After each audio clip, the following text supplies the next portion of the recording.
నమస్కారం ETV news కు స్వాగతం. ధనిక రాష్ట్రమైన తెలంగాణను కేసీఆర్ దివాళా తీయించారని సీఎం రేవంత్ రెడ్డి మండిపడ్డారు. 8.29 లక్షల కోట్ల అప్పులను తమ ప్రభుత్వం మీద పెట్టిపోయారని విమర్శించారు.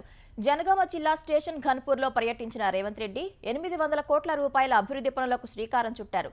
200 కోట్లతో చేపడుతున్న యంగ్ ఇండియా ఇంటిగ్రేటెడ్ రెసిడెన్షియల్ పాఠశాల సముదాయం, 148 కోట్ల వ్యయంతో ఘన్పూర్ రిజర్వాయర్ నుంచి నవాబుపేట ప్రధాన కాల్వకు సీసీ లైనింగ్, 102 కోట్లతో మహిళలకు ఆర్టీసీ బస్సుల కేటాయింపు సహా పలు అభివృద్ధి పనులకు శ్రీకారం చుట్టారు. అనంతరం శివునిపల్లిలో ప్రజాపాలన సభలో పాల్గొన్న సీఎం రాష్ట్రంలో ఎన్ని ఆర్థిక సమస్యలు ఉన్నప్పటికీ అభివృద్ధి పనులకు నిధులు కేటాయిస్తున్నామని చెప్పారు. గతంలో కాంగ్రెస్ ప్రభుత్వం నిర్మించిన ప్రాజెక్టులే ఈనాటికి రాష్ట్రంలో నీళ్లు అందిస్తున్నాయని పేర్కొన్నారు. ఎమ్మెల్యేగా జీతభత్యాలు తీసుకుంటున్న వ్యక్తి తన బాధ్యతలు నెరవేర్చడం లేదని రేవంత్ రెడ్డి ధ్వజమెత్తారు. తన అనుభవాన్ని ప్రజల కోసం ఎందుకు ఉపయోగించడం లేదని ప్రశ్నించారు.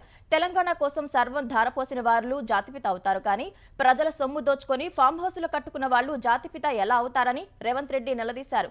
కాంగ్రెస్ ప్రభుత్వం వచ్చాకే వరంగల్ కు ఎయిర్పోర్ట్, కాశీపేటకు railway coach factory, ring road వచ్చిందన్నారు. జయశంకర్ సార్ స్వగ్రామాన్ని రెవెన్యూ గ్రామంగా చేశామన్నారు.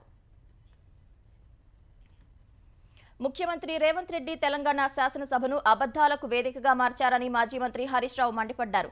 బీఆర్ఎస్ నేతలు డేటాను నమ్ముకుంటే సీఎం డట్టీని నమ్ముకున్నారని దుయ్యబట్టారు.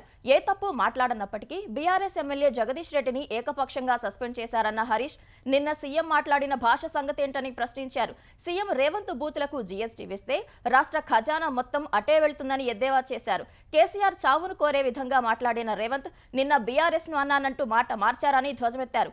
గతంలో జానారెడ్డి ప్రతిపక్ష నేతగా ఉన్న సమయంలో కేసీఆర్ ఎప్పుడూ గౌరవంతోనే సంబోధించేవారని గుర్తు చేశారు. హామీలపై గోబెల్స్ ప్రచారం చేస్తున్నారన్న హరీష్ రావు సంపూర్ణ రుణమాఫీ జరిగిందంటే ముక్కు నేలకు రాస్తానని సవాల్ విసిరారు.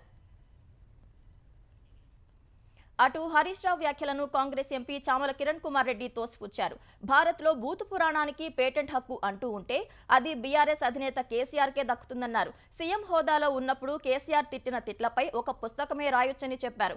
అసెంబ్లీలో కేసీఆర్ మాట్లాడిన మాటలను ప్రజలు ఇంకా మర్చిపోలేదన్నారు. కాంగ్రెస్ ప్రభుత్వం 24 లక్షల మంది రైతులకు రుణమాఫీ చేసిన విషయం రైతులకు తెలుసని, ఎందరికి ఉద్యోగాలిచ్చామో యువతకు తెలుసని పదే పదే వాటిపైనే సవాళ్లు విసరడం మానుకోవాలని హరీష్ రావుకు చామల సూచించారు. ఏ ఒక్క రాష్ట్రం లేదా వ్యక్తిపైన హిందీని బలవంతంగా రుద్దాలనే ఆలోచన కేంద్రానికి లేదని కేంద్ర మంత్రి కిషన్ రెడ్డి స్పష్టం చేశారు. ప్రధాని నరేంద్ర మోదీ వచ్చిన తర్వాతే ప్రాంతీయ భాషల్లో ఉన్నత విద్య దిశగా అడుగులు పడ్డాయన్నారు.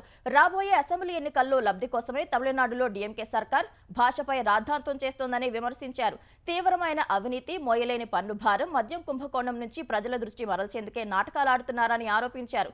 అఖిలపక్ష సమావేశం సైతం రాజకీయ ఎత్తుగడేనని తెలిపారు. త్రిభాషా సిద్ధాంతం తమ హయాంలో వచ్చింది కాదన్న కేంద్ర మంత్రి సి రాజగోపాలాచారి ఆలోచన నుంచే వచ్చిందన్నారు. కాంగ్రెస్ హయాంలో కొఠారీ కమిషన్ సైతం త్రిభాషా సిద్ధాంతాన్ని బలపరిచిందని కిషన్ రెడ్డి వివరించారు. సమాజంలో ఆర్థిక అసమానతలు తొలగించే P4 విధానాన్ని ఈ ఉగాది నుంచి ప్రారంభిస్తున్నట్లు సీఎం చంద్రబాబు ప్రకటించారు. ప్రతి ఒక్కరూ 10 మంది తెలుగు వారిని ఆర్థికంగా పైకి తేవాలని సూచించారు. ఉండవల్లిలోని సీఎం నివాసంలో పొట్టి శ్రీరాములు జయంతి వేడుకల్లో పాల్గొన్న చంద్రబాబు ఆయన చిత్రపటానికి పూలమాల వేసి నివాళులు అర్పించారు. రాజధాని అమరావతిలో 58 అడుగుల పొట్టి శ్రీరాములు విగ్రహం ఏర్పాటు చేయనున్నట్లు వెల్లడించారు. పొట్టి శ్రీరాములు స్మారకంగా పార్క్, ఆధునిక ఉన్నత పాఠశాల ఏర్పాటు చేస్తామని చెప్పారు. పొట్టి శ్రీరాములు జయంతి ఉత్సవాలు ఈ రోజు నుంచి వచ్చే ఏడాది మార్చి 16 వరకు కొనసాగుతాయన్నారు. పేదరికం లేని సమాజం కోసం P4 విధానాన్ని ప్రోత్సహించాలని సూచించారు. P4 విధానం ద్వారా ఉన్నవారు లేని వారికి చేయూతనిచ్చేలా పేదరికం లేని సమాజం సృష్టిస్తామని చంద్రబాబు వివరించారు. ఆంధ్రప్రదేశ్ రాజధాని అమరావతి నిర్మాణానికి అవసరమైన నిధుల కోసం హౌసింగ్ అండ్ అర్బన్ డెవలప్మెంట్ కార్పొరేషన్తో రాజధాని ప్రాంతీయ అభివృద్ధి సంస్థ CRDA ఒప్పందం చేసుకుంది. ఉండవల్లి నివాసంలో జరిగిన ఈ కార్యక్రమంలో ముఖ్యమంత్రి చంద్రబాబు సమక్షంలో హడ్కో CRDA అధికారులు ఒప్పందంపై సంతకాలు చేశారు. ఈ కార్యక్రమంలో ఏపీ పురపాలక శాఖ మంత్రి నారాయణ, హడ్కో CMD సంజయ్ కుల్శ్రేష్ఠ సహా CRDA మున్సిపల్ శాఖ అధికారులు పాల్గొన్నారు. ఈ ఒప్పందం మేరకు రాజధాని నిర్మాణాలకు హడ్కో 11,000 కోట్ల రుణం ఇస్తుంది. జనవరి 22న ముంబైలో జరిగిన హడ్కో బోర్డు సమావేశంలో నిధుల మంజూరుకు ఆమోదం లభించింది. ఈ మేరకు ఇవాళ హడ్కోకు సిఆర్డీఏకు మధ్య ఒప్పందం కుదిరింది. ఈ ఒప్పందం మేరకు హడ్కో త్వరలోనే రాజధాని నిర్మాణానికి నిధులు విడుదల చేయనుంది. అమరావతి పునర్నిర్మాణ పనులను ప్రధాని నరేంద్ర మోదీ చేతుల మీదుగా ఏప్రిల్ 15 లేదా 20న ప్రారంభించాలని ఏపీ సర్కార్ భావిస్తోంది. రాజధాని నిర్మాణానికి సంబంధించి 37,702 కోట్ల రూపాయల పనులకు ఇటీవలే టెండర్లు తెరిచిన ఏపీ సర్కార్ రేపు జరిగే కేబినెట్ భేటీలో వాటికి ఆమోదం తెలుపనుంది. ఆ వెంటనే పనులు దక్కించుకున్న కాంట్రాక్ట్ సంస్థలకు లెటర్ ఆఫ్ ఇంటెంట్లు జారీ చేయనుంది. ఆంధ్రప్రదేశ్లో రేపటి నుంచి జరిగే 10వ తరగతి పరీక్షలకు అధికారులు ఏర్పాట్లు పూర్తి చేశారు.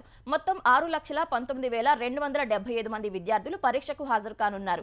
ఈ విద్యార్థుల కోసం 3,450 పరీక్షా కేంద్రాలను సిద్ధం చేశారు. ప్రతి కేంద్రంలో పరీక్ష ప్రారంభానికి అరగంట ముందే విద్యార్థులను కేంద్రాల్లోకి అనుమతిస్తామని అధికారులు తెలిపారు. సకాలంలో విద్యార్థులు పరీక్షా కేంద్రాలకు చేరుకోవాలని అధికారులు తెలిపారు. చరవాణి, ఎలక్ట్రానిక్ పరికరాలను పరీక్షా కేంద్రాల్లోకి అనుమతించబోమని, అలాంటివి తీసుకురావద్దని అధికారులు విద్యార్థులకు సూచించారు. భారత సంతతికి చెందిన సునీత విలియమ్స్, అమెరికన్ వ్యోమగామి బుచ్ విల్మోర్లు త్వరలోనే భూమికి తిరిగి వచ్చేందుకు మార్గం సుగమమైంది. వారి స్థానంలో అంతర్జాతీయ అంతరిక్ష కేంద్రం ISSలో విధులు నిర్వర్తించేందుకు 4 వ్యోమగాములతో వెళ్లిన క్రూ 10 వ్యోమనౌక ISS విజయవంతంగా చేరుకుంది. భారత కాలమానం ప్రకారం ఈ ఉదయం 9:37 నాసా స్పేస్ ఎక్స్లు ప్రయోగించిన క్రూ 10 మిషన్ ISSతో విజయవంతంగా అనుసంధానమైంది. ఇందుకు సంబంధించిన వీడియోను స్పేస్ ఎక్స్ సామాజిక మాధ్యమం ఎక్స్లో పంచుకుంది. ప్రస్తుతం ISSకు వెళ్లిన వ్యోమగాముల్లో అమెరికాకు చెందిన Anne McClain, Nicole Ayers, Japan వ్యోమగామి టకుయా ఒనిషి, రష్యాకు చెందిన కిరిల్ పెస్కోవ్, సునీత బిచ్బోల్మర్ల స్థానంలో పనిచేస్తారు. యెమెన్లో పలుచోట్ల అమెరికా జరిపిన దాడుల్లో పలువురు చిన్నారులు సహా 31 మంది హౌతీలు మరణించారు. ఈ మేరకు ఓ ప్రకటన చేసిన హౌతీ రెబల్స్ రాజధాని సనాలో జరిగిన దాడిలో 13 మంది మృతి చెందగా 9 మంది గాయపడ్డారని పేర్కొన్నారు. సదా రీజియన్లో అమెరికా చేసిన దాడుల్లో 4 చిన్నారులు సహా 11 మంది మరణించారని, పలువురు గాయపడ్డారని తెలిపారు. ఇజ్రాయెల్ గాజా యుద్ధంలో హమాస్కు మద్దతుగా ఎర్ర సముద్రంలోని రవాణా నౌకలపై హౌతీ రెబల్స్ దాడులకు పాల్పడుతున్నారు. ఇరాన్ అండతో దాడులు చేస్తున్న హౌతీలపై అమెరికా అధ్యక్షుడు డొనాల్డ్ ట్రంప్ ఆగ్రహం వ్యక్తం చేశారు. హౌతీలకు మద్దతు ఇవ్వొద్దని ఇరాన్కు హెచ్చరిక పంపారు. హౌతీలకు సమయం దగ్గర పడిందని పేర్కొన్నారు. ఈ క్రమంలోనే అమెరికా జరిపిన భీకర దాడుల్లో హౌతీలకు గట్టి ఎదురుదెబ్బ తగిలింది.